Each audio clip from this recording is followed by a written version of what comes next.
Hi, I'm Dave Siever of Mind Alive. Today, I'm going to talk to you about peak performance.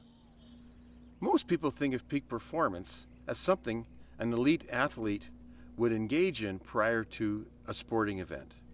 However, how we engage socially with our children, our coworkers, our family, our friends, our mates, all requires a high level of peak performance in order for us to be highly successful with social relationships. However, today I'm going to focus primarily on the sporting side and the athlete side of peak performance. The first part of peak performance requires that pre-event or even pre-season that we get conditioned both physically and mentally prior to going into the event.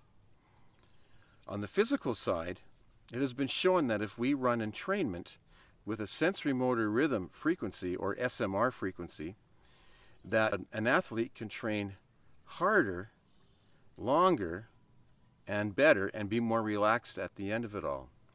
Now an athlete can either run an SMR session on the entrainment device prior to doing the training, or they can actually get a view hole eye set where they can see through, and they can run an SMR session and put the device in a fanny pack and train while their brain is being entrained in the SMR frequency band.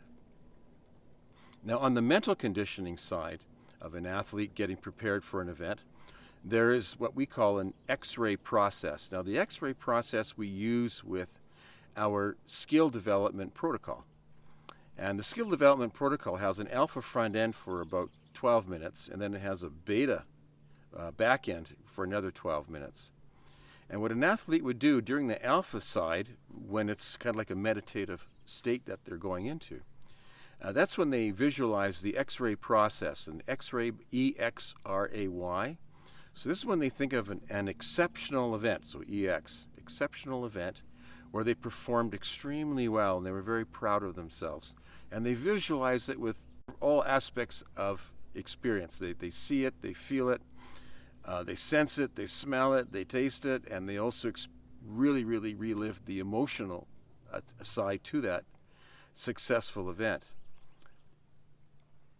Then they recall it with as much detail as possible.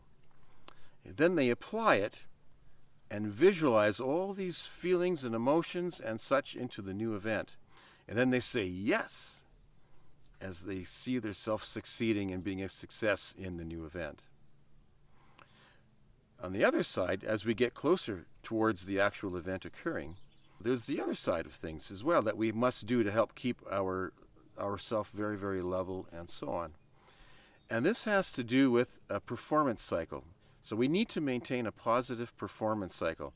As competition starts getting very tough and there is fear of failing, an athlete can slide into a negative performance cycle.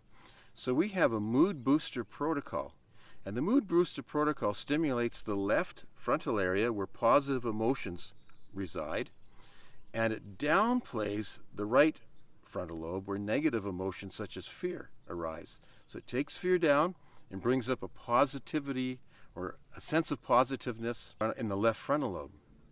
This is very important to keep that positive performance cycle going.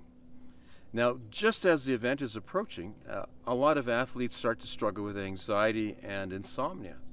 So they can run alpha sessions to keep the anxiety down. They can also run sleep sessions so they have a better sleep that night before the event, because you really want to be rested when you go into your event so you can perform your best. Thank you for listening. I'm Dave Siever of Mind Alive. Keep smiling, keep performing.